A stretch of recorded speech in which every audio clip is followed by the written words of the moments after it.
Hey guys, we are going to read the second book of Adam and Eve today. So there are only 22 chapters in this one. It's a lot shorter than the last one. So I'm going to try to do 11 chapters today and then 11 chapters next time. So here we go. All right, chapter 1, the second book of Adam and Eve. The grief-stricken family, Cain marries Luluwa and they move away. When Luluwa heard Cain's words, she wept and went to her father and mother and told them how that Cain had killed his brother Abel. Then they all cried aloud and lifted up their voices and slapped their faces and threw dust upon their heads and rent asunder their garments, and went out and came to the place where Abel was killed. And they found him lying on the earth, killed, and beasts around him, while they wept and cried because of this. Just one from his body, by reason of its purity, went forth a smell of sweet spices. And Adam carried him, his tears streaming down his face, and went to the cave of treasures, where he laid him and wound him up with sweet spices and myrrh. And Adam and Eve continued by the burial of him in a great grief 140 days. Abel was 15 and a half years old, and Cain 17 years and a half. As for Cain, when the mourning for his brother was ended, he took his sister Luluwa and married her without leave from his father and mother, for they could not keep him from her by reason of their heavy heart. He then went down to the bottom of the mountain, away from the garden, near to the place where he had killed his brother. And in that place were many fruit trees and forest trees. His sister bare him children, who in their turn began to multiply by degrees until they filled that place. But as for Adam and Eve, they came not together after Abel's funeral for 7 years. After this, however, Eve conceived, and while she was with child, Adam said to her, "Come, let us take an offering and offer it up until God, and ask him to give us a fair child, in whom we may find comfort, and whom we may join in marriage to Abel's sister." Then they prepared an offering and brought it up to the altar and offered it before the Lord, and began to entreat him to accept their offering and to give them a good offspring. And God heard Adam and accepted his offering.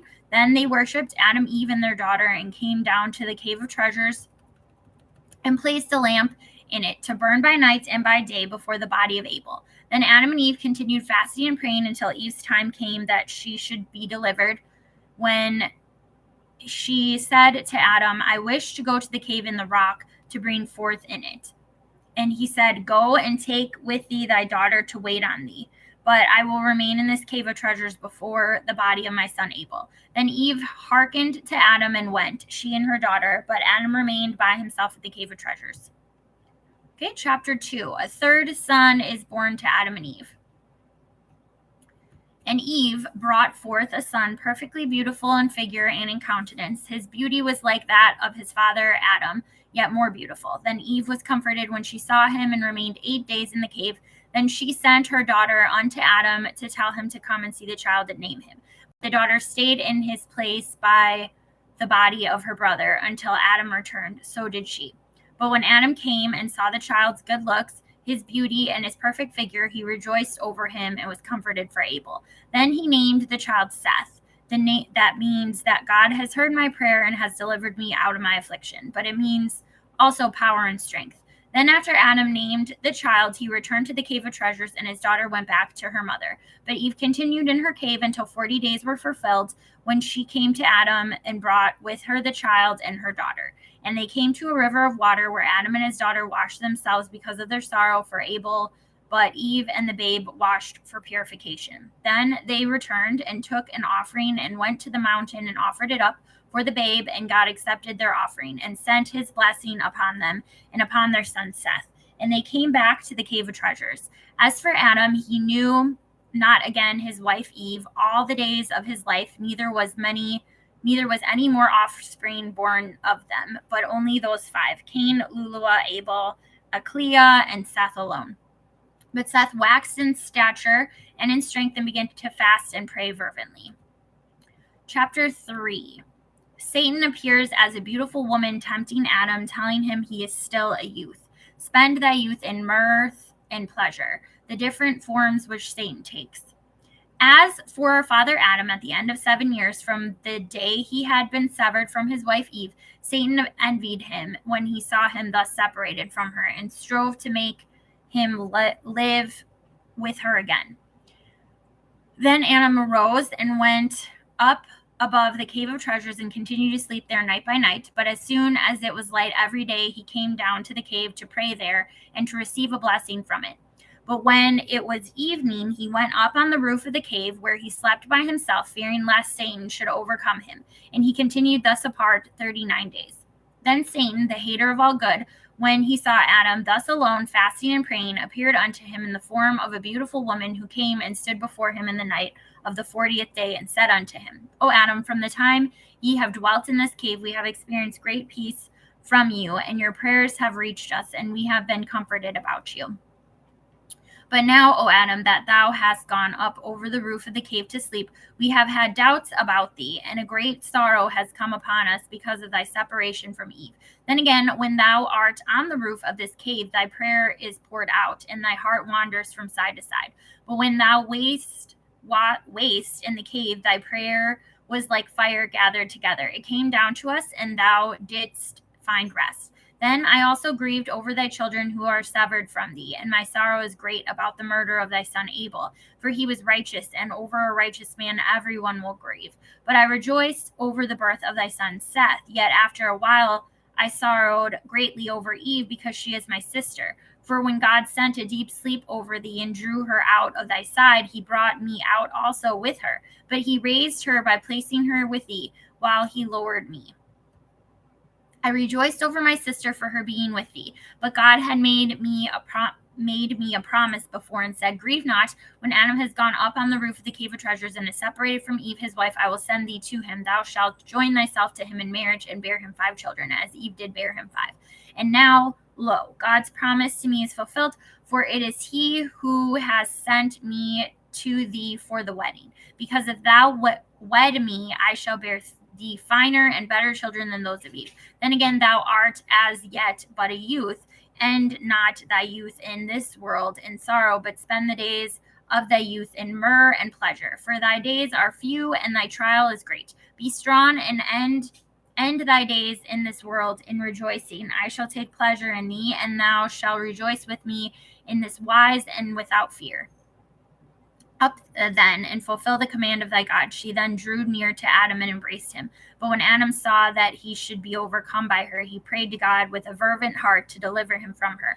Then God sent his word unto Adam, saying, O Adam, that figure is the one that promised thee the Godhead and majesty. He is not favorably disposed towards thee, but shows himself to thee at one time in the form of a woman, another moment in the likeness of an angel, or on another occasions in the similitude of a serpent, and another time in the semblance of a god.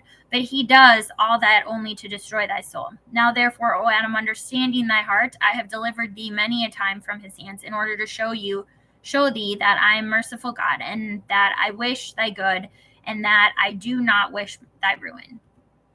Chapter 4. Adam sees the devil in his true colors. Then God ordered Satan to show himself to Adam and plainly in his own hideous form. But when Adam saw him, he feared and trembled at the sight of him. And God said to Adam, Look at this devil and at his hideous look, and know that it is who made thee fall from brightness into darkness, from peace and rest to toil and misery. And look, O Adam, at him who said of himself that he is God. Can God be black? Would God take the form of a woman? Is there anyone stronger than God, and can he be overpowered? See then, O Adam, and behold him bound in thy presence in the air, unable to flee away. Therefore I say unto thee, be not afraid of him henceforth, take care, and beware of him, and whatever he may do to thee. Then God drove Satan away from before Adam, whom he strengthened, and whose heart he comforted, saying to him, Go down to the cave of treasures, and separate not thyself from Eve. I will quell in you all animal lust. From that hour it left Adam and Eve, and they enjoyed rest by the commandment of God. But God did not the like to any one of Adam's seed, but only to Adam and Eve. Then Adam worshipped before the Lord for having delivered him and for having laid his passions. And he came down from above the cave and dwelt with Eve as aforetime. This ended the 40 days of his separation from Eve. Chapter 5. The devil paints a brilliant picture for Seth to feast his thoughts upon. As for Seth, when he was 7 years old, he knew good and evil and was consistent in fasting and praying and spent all his nights in entreating God for mercy and forgiveness. He also fasted when bringing up his offering every day more than his father did, for he was of a fair countenance, like unto an angel of God. He also had a good heart, preserved the finest qualities of his soul, and for this reason brought up his offering every day. And God was pleased with his offering, but he was also pleased with his purity. And he continued thus in doing the will of God and of his father and mother until he was 7 years old.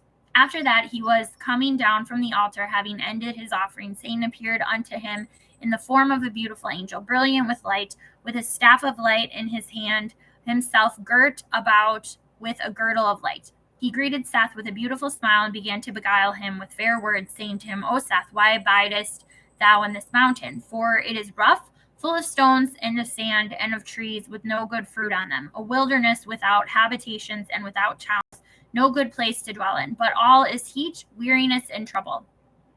He said further, but we dwell in beautiful places in another world than this earth. Our world is one of light, and our condition is of the best. Our women are handsomer than others, and I wish thee, O Seth, to wed one of them, because I see that thou art fair to look upon, and in this land there is not one woman good enough for thee. Besides, all those who live in this world are only 5 souls.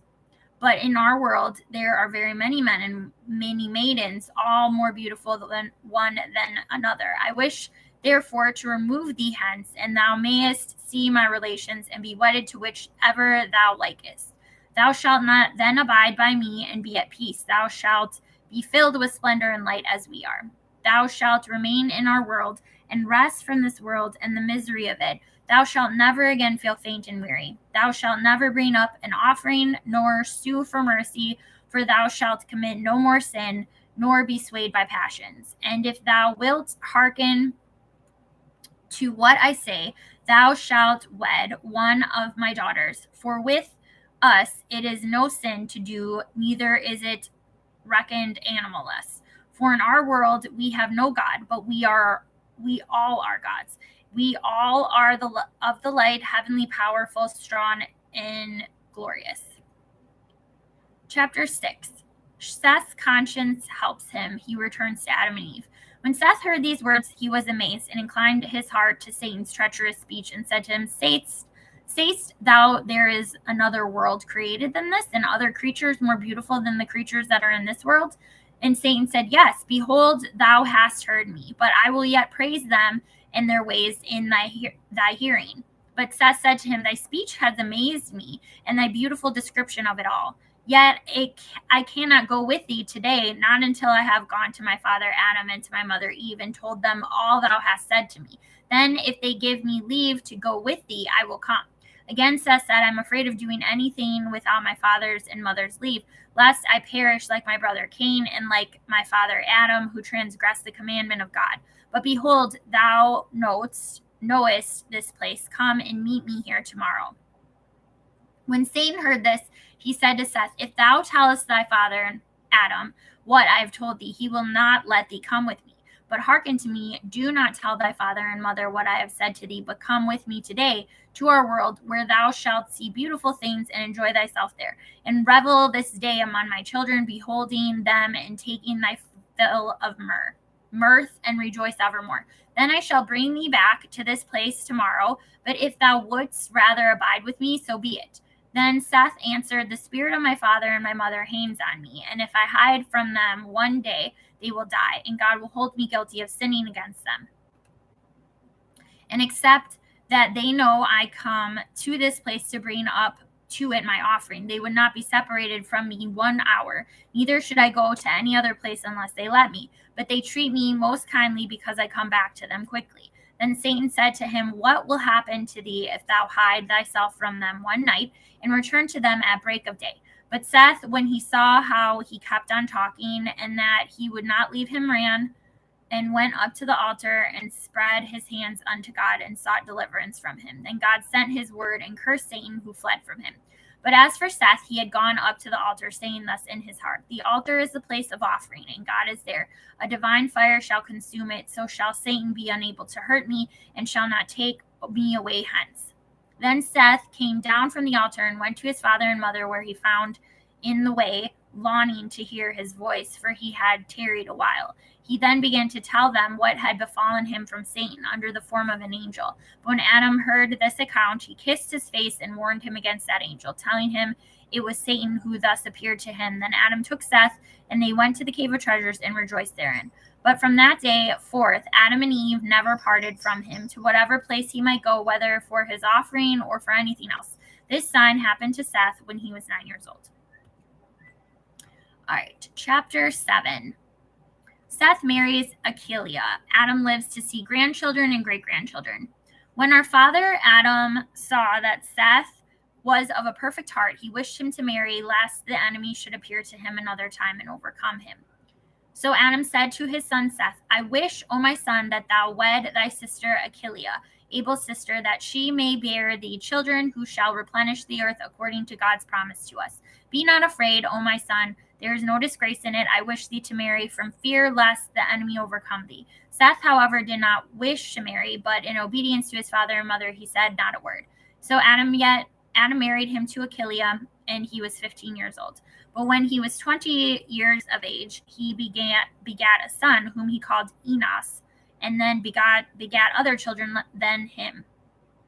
Then Enos grew up, married, and begat Canaan. Canaan also grew up, married, and begat Mahalalel. Those fathers were born during Adam's lifetime and dwelt by the cave of treasures. Then were the days of Adam 930 years, and those of Mahalalel 100. But Mahalalel, when he was grown up, loved fasting, praying, and with hard labors until the end of our father Adam's days drew near.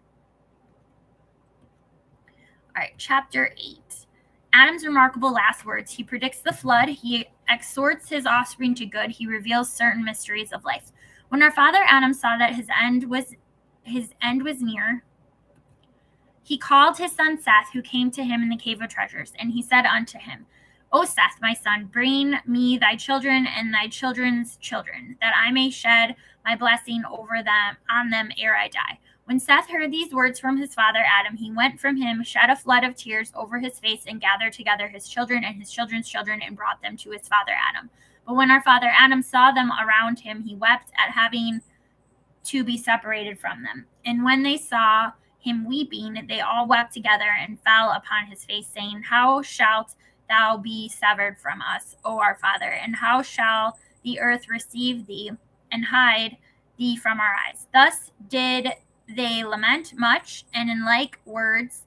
Then our father Adam blessed them all, and said to Seth after he had blessed them, O Seth, my son, thou knowest this world, that it is full of sorrow and of weariness, and thou knowest all that has come upon us from our trials in it.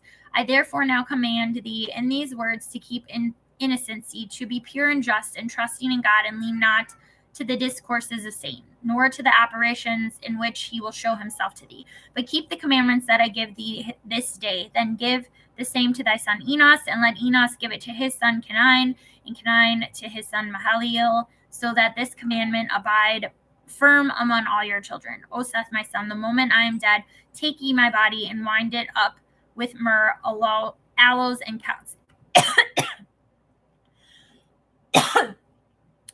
cassia, and leave me here in this cave of treasures, in which all these tokens which God gave us from the garden. O my son, hereafter shall a flood come and overwhelm all creatures, and leave out only 8 souls. But, O my son, let those whom I will leave out from among your children at that time take my body with them out of this cave, and when they have taken it with them, let the oldest among them command his children to lay my body in a ship until the flood has been assuaged, and they come out of the ship.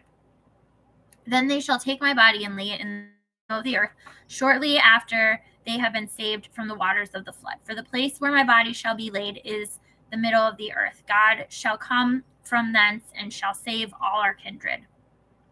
But now, O Seth, my son, place thyself at the head of thy people, tend them and watch over them in the fear of God, and lead them in the good way. Command them to fast unto God, and make them understand they ought not to hearken to Satan, lest he destroy them.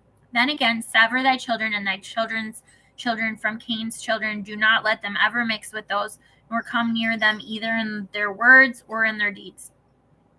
Then Adam let his blessing descend upon Seth and upon his children and upon all his children's children. He then turned to his son Seth and to Eve his wife and said to them, preserve this gold, this incense, and this myrrh that God has given us for a sign, for in days that are coming a flood will overwhelm the whole creation. But those who shall go into the ark shall take with them the gold, the incense, and the myrrh, together with my body, and will lay the gold, the incense, and the myrrh with my body in the midst of the earth. Then, after a long time, the city in which the gold, the incense, and the myrrh are found with my body shall be plundered. But when it is spoiled, the gold, the incense, and the myrrh shall be taken care of with the spoil that is kept, and naught of them shall perish, until the word of God made man shall come. When kings shall take them and shall offer to him gold in token of his being king, incense in token of his being God of heaven and earth, and myrrh in token of his passion. Gold also as a token of his overcoming Satan and all our foes. Incense as a token that he will rise from the dead and be exalted above things in heaven and things on earth, and myrrh in token that he will drink bitter gall and feel the pains of hell from Satan.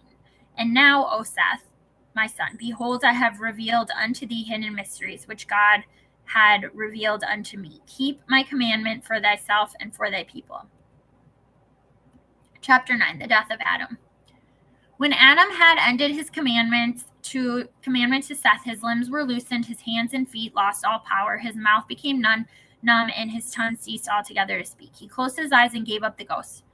But when his children saw that he was dead, they threw themselves over him, men and women, old and young, weeping. The death of Adam took place at the end of 930 years that he lived upon the earth. On the 15th day of Barmuday, after the reckoning of an impact of the sun at the 9th hour.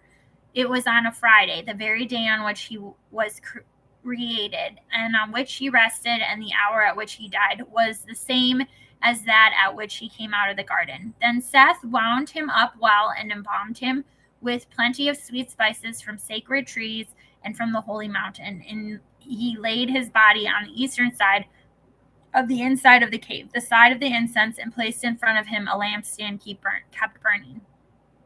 Then his children stood before him, weeping and wailing over him the whole night until break of day. Then Seth and big son Enos and Canine, the son of Enos, went out and took good offerings to present unto the Lord, and they came to the altar upon which Adam offered gifts to God when he did offer. But Eve said to them, wait until we have first asked God to accept our offering and to keep by him the soul of Adam, his servant, and to take it up to rest. And they all stood up and prayed. Chapter 10, Adam was the first. And when they had ended their prayer, the word of God came and comforted them concerning their father Adam. After this, they offered their gifts for themselves and for their father. And when they had ended their offering, the word of God came to Seth, the eldest among them, saying unto him, O Seth, 3 times, as I was with thy father, so also shall I be with thee, until the fulfillment of the promise I made him thy father, saying, I will send my word and save thee and thy seed. But as to thy father Adam, keep thou the commandment he gave thee, and sever thy seed from that of Cain thy brother. And God withdrew his word from Seth. Then Seth, Eve, and their children came down from the mountain of the cave of treasures. But when Adam was the first whose soul died in the land of Eden in the cave of treasures, for no one died before him but his son Abel, who died murdered. Then all the children of Adam rose up and wept over their father Adam and made offerings to him 140 days. Chapter 11, this will be the last one we read until next time. All right, chapter 11, Seth becomes head of the most happy and trust tribe of people who ever lived. After the death of Adam and of Eve, Seth severed his children and his children's children from Cain's children. Cain and his seed went down and dwelt westward below the place where he had killed his brother Abel. But Seth and his children dwelt northwards upon the mountain of the cave of treasures, in order to be near to their father Adam. And Seth the elder, tall and good, with a fine soul and of a strong mind, stood at the head of his people and tended them in innocence, patience, and meekness, and did not allow one of them to go down to Cain's children. But because of their own purity, they were named children of God, and they were with God instead of the host of angels who fell. For they continued in praises to God and in singing psalms unto him in their cave, the cave of treasures. Then Seth stood before the body of his father Adam and of his mother Eve, and prayed night and day, and asked for mercy towards himself and his children, and that when he had some difficult dealing with a child, he would give him counsel. But Seth and his children did not like earthly work, but gave themselves to heavenly things, for they had no other thought than praises, doxologies, and psalms unto God. Therefore did they at all times hear the voices of angels praising and glorifying God from within the garden, or when they were sent by God on an errand, or when they were going up to heaven.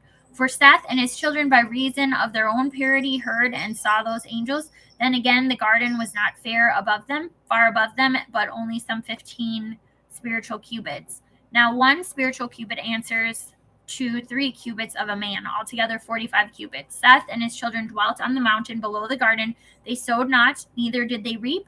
They wrought no food for the body, not even wheat, but only offerings. They ate of the fruit and of the trees, well flavored, that grew on the mountain where they dwelt. Then Seth often fasted every 40 days, as did also his eldest children. For the family of Seth smelled the smell of the trees in the garden when the wind blew that way. They were happy, innocent, without sudden fear. There was no jealousy, no evil action, no hatred among them. There was no animal passion, from no mouth among them went forth either foul words or curse, neither evil counsel nor fraud. For the men of that time never swore, but under hard circumstances, when men must swear, they swore by the blood of Abel the just.